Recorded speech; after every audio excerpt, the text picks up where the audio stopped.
नमस्कार साथियों, स्वागत है आप सभी का हमारे खुराना क्लासेस यूट्यूब चैनल पर। और आज आपके लिए सामाजिक विज्ञान की पहली यूनिट आपको पढ़ाई जाएगी। ठीक है, सामाजिक विज्ञान की पहली यूनिट है कुछ बुनियादी प्रश्नों से परिचय। ठीक है ना, छोटा सा यूनिट है तो आप लोग ध्यान से पढ़ेंगे। पहला अपनों को याद रखना है कि सामाजिक अध्ययन का केंद्र बिंदु किसे माना जाता है, तो समाज को माना जाता है। अगला क्वेश्चन है कि वैज्ञानिक अध्ययन आधारित क्या होते हैं, तो तथ्य होते हैं, क्या होते हैं, फैक्ट होते हैं। वैज्ञानिक दृष्टि से सामाजिक विज्ञान के आवश्यक कौन कौन से अंग हैं? एक तो मानव व्यवहार है, दूसरा है मानव स्वरूप और तीसरा है मानव प्रगति, यानी उपरोक्त सभी आपका आंसर हो जाएगा। क्वेश्चन नंबर 6 है कि सामाजिक विज्ञान विषय का उद्देश्य क्या है? नैतिक बदलाव करना। व्यक्ति और समाज के संबंधों को जोड़ने वाला विषय कौन सा है? सामाजिक विज्ञान ही तो है जो आप लोग पढ़ रहे हो। अगला क्वेश्चन है अपना 8वां, महत्वपूर्ण प्रक्रिया या सामाजिक संबंधों का विश्लेषण किस विधि के अंतर्गत आता है? इकाई विधि के अंतर्गत आता है। कहानी विधि का विकास, कहानी विधि में किसका विकास होता है? तो कल्पना शक्ति का विकास होता है। तो ये आपको ध्यान रखना है। अब हम बात करते हैं समाज से क्या आशय है। तो विभिन्न प्रकार के संबंधों से ही समाज का निर्माण होता है। सामाजिक संबंधों के जाल को ही हम समाज कहते हैं।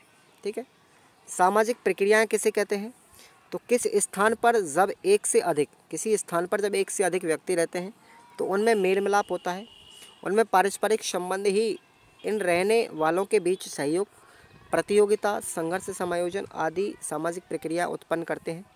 ऐसे संबंधों को बनाने के लिए जो गतिविधियाँ हम होती हैं उनको हम सामाजिक प्रक्रियाएं कहते हैं। ठीक है, अगला क्वेश्चन है कि सामाजिक अध्ययन की मूल इकाई क्या है? तो सामाजिक अध्ययन की मूल इकाई है मनुष्य। ध्यान रखना आप लोग। अगला क्वेश्चन है समाज में परिवर्तन कितने तरीकों से होता है? तो 2 तरीकों से होता है। एक तो होता है आंतरिक परिस्थितियों से और दूसरा होता है बाह्य परिस्थितियों से। ठीक है, अब देखेंगे वैज्ञानिक निष्कर्ष का आधार क्या है? तो वैज्ञानिक निष्कर्ष यथार्थ तथ्यों तथा घटनाओं पर आधारित होते हैं। अब हम बात करेंगे, एक तो है अपना नेचुरल साइंस यानी प्राकृतिक विज्ञान और दूसरा है हमारा सोशल साइंस यानी सामाजिक विज्ञान। इन दोनों में अंतर आपको बताना है। तो प्रकृति का अध्ययन करते समय वैज्ञानिक प्राकृतिक परिवेश का हिस्सा नहीं होते। ठीक है, जबकि समाज वैज्ञानिक अध्ययन करते समय परिवेश का हिस्सा होते हैं। ठीक है ना। अगला क्वेश्चन अपना आता है, सामाजिक विज्ञान में मुख्यतः कौन कौन सी विधियां प्रचलित होती हैं?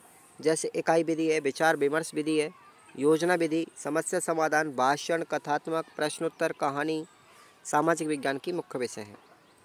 ठीक है ना। अब विचार विमर्श करने की विशेषता बताइए आप लोग, ये विधि जो है इसकी विशेषता। तो इस विधि में स्वतंत्रता, सामाजिक आदान प्रदान, स्पष्टीकरण पर बल दिया जाता है। दूसरी विशेषता है कि इस विधि में समस्याओं के बिंदुओं पर खुलकर चर्चा करने से मौखिक अन्योन्य क्रिया में गतिविधि का विकास होता है। ठीक है, अब जो हमारी प्रायोजना विधि है जो किलपैट्रिक ने दी थी, उसके चरण कौन कौन से हैं? तो 6 चरण आपको याद रखना है। पहला है मूल्यांकन, योजना का मूल्यांकन या रिकॉर्डिंग करना। दूसरा है योजना को क्रियान्वित करना। तीसरा चरण है योजना का आयोजन करना। चौथा चरण है योजना के विशिष्ट उद्देश्यों को चुनना। 5वां है परिस्थितियों को प्रदान और निर्मित करना और 6वां है समस्या पर चर्चा। ध्यान रखेंगे आप। अब हम बात करते हैं समाज की रचना कैसे होती है। ठीक है, तो एक से अधिक व्यक्ति जब एक स्थान पर रहते हैं तो उनमें पारस्परिक संबंध बनते हैं। विभिन्न लोगों के बीच संबंध भी विभिन्न प्रकार के होते हैं। सहयोग के साथ साथ उनमें समायोजन, प्रतिस्पर्धा, संघर्ष सब कुछ पैदा होते हैं। ये संबंध स्थायी भी हो सकते हैं और कुछ अस्थायी भी। परिवार में पति पत्नी बच्चों के मध्य संबंध स्थायी संबंध होते हैं, पर दुकानदार और ग्राहक के बीच में कभी भी संबंध स्थायी नहीं होता, अस्थायी होता है। वैसे भी समाज में व्यक्ति क्रियाशील है और यही क्रियाएं उसको करने से एक दूसरे के साथ जोड़ती है। इसी आधार पर उन्हें पशुओं के झुंड और रेबड़ से अलग किया जाता है। मनुष्य के पास स्मरण शक्ति है, सोचने की क्षमता है और अपनी दृष्टि भी है। समाज के बनाने में सबसे महत्वपूर्ण तथ्य भी होता है। ठीक है ना। अगला क्वेश्चन अपना आता है, समाज कैसे परिवर्तित होता है? उदाहरण देकर के समझाइए।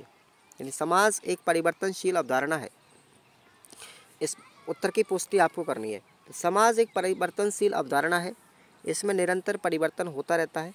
अपने आसपास नज़र डालते हैं तो पाते हैं कि पहले इतने विद्यालय नहीं थे, वर्तमान में तो बहुत सारे विद्यालय खुल गए हैं। पहले परिवार में लड़कियों की पढ़ाई पर कम ध्यान दिया जाता था, लड़कों के समान इस बात पर जोर दिया जाता है अब लड़कों के समान ही इस बात पर जोर दिया जाता है। यह सब सामाजिक परिवर्तन के उदाहरण हैं। आदिम समाज सरलता और आधुनिक सामाजिक जटिलता के उदाहरण हैं। जब समाज स्थापित हुए थे तब यह सरल रूप में थे, वर्तमान में आज जटिल हो गए हैं। अर्थात समाज गतिशील हो गया है। समाज पर समय समय पर बाह्य और आंतरिक शक्तियाँ पैदा हो रही हैं जो समाज में परिवर्तन लाती हैं। ठीक है ना, तो ये क्वेश्चन आपको याद करना है। अगला क्वेश्चन है अपना, देखेंगे आप लोग, क्या समाज का अध्ययन वैज्ञानिक हो सकता है? ठीक है, इंपॉर्टेंट क्वेश्चन है ये, कि निश्चित रूप से समाज का अध्ययन वैज्ञानिक हो सकता है, क्योंकि प्राकृतिक विज्ञानों में स्वाभाविक वस्तुनिष्ठता होती है, उनके परिणामों की गणना की जा सकती है, उसके परिणाम सटीक होते हैं। सामाजिक विज्ञान भी उन्हीं पद्धतियों को अपनाते हैं जो क्रमबद्ध तरीके से तथ्यों को सही और सटीक रूप से स्थापित कर लेते हैं। अब सामाजिक विज्ञान क्रमबद्ध तरीके से वैज्ञानिक पद्धति का प्रयोग करते हैं, इसलिए हम पूर्ण संभावनाओं के साथ यथार्थ परिणामों को प्राप्त करने का प्रयास करते हैं। अतः सामाजिक विज्ञान भी अन्य विषयों की तरह ही परिणाम दे सकते हैं, सही परिणाम दे सकती है, परंतु मानव स्वभाव के जटिल और परिवर्तनशील होने के कारण प्राकृतिक विज्ञान की तरह वस्तुनिष्ठ परिणाम प्राप्त इसमें नहीं हो पाते। तो ये क्वेश्चन आपको याद करना है। अगला क्वेश्चन है अपना इम्पोर्टेंट, कि वस्तुनिष्ठता से आप क्या समझते हैं? क्या सामाजिक विज्ञान के अध्ययन में वस्तुनिष्ठता होना ज़रूरी है, आवश्यक है? समझाइए। देखिए, सामाजिक विज्ञान समाज को समझने के उन सिद्धांतों और पद्धतियों का प्रयोग करते हैं जिनके प्रयोग प्राकृतिक विज्ञान में किया जाता है। क्योंकि दोनों के परिवेश अलग अलग होते हैं, इसलिए इनकी अध्ययन सामग्री अलग अलग है। यदि प्राकृतिक विज्ञान प्रकृति के रहस्यों का पता लगाते हैं तो सामाजिक विज्ञान जो है समाज और व्यक्तियों के रिश्तों को समझने का प्रयास करते हैं। दोनों ही तार्किक और वैज्ञानिक आधार पर अपने अपने परिवेशों को समझाने का प्रयास करती है। भाई विज्ञान और सामाजिक ज्ञान में अंतर तो है, लेकिन दोनों का काम होता है कुछ ना कुछ। लेकिन यहाँ पर एक अंतर है, प्रकृति का अध्ययन करते समय वैज्ञानिक प्रकृति का परिवेश का हिस्सा नहीं होते, लेकिन समाज वैज्ञानिकों के साथ ऐसा नहीं होता। जिस परिवेश का समाज वैज्ञानिक अध्ययन करते हैं उनके सदस्य भी होते हैं, जाति, धर्म, प्रथाएं, राजनीतिक संस्थाएं, सामाजिक व्यवस्था, उन सब पर उसके जीवन के भाग भी है। तो ये प्रश्न आपको पढ़ के जाना है। और लास्ट आपको प्रश्न बता रहा हूँ, सामाजिक विज्ञान शिक्षण के उद्देश्य क्या है? ठीक है ना, ये प्रश्न भी इम्पोर्टेंट है। छोटा सा यूनिट है, ज़्यादा लंबा नहीं है ये। ठीक है ना। अगला प्रश्न है अपना कि इकाई विधि के गुण और दोष। ठीक है ना, तो ये प्रश्न आप लोग पढ़ के चले जाना, कोई दिक्कत वाली बात नहीं है।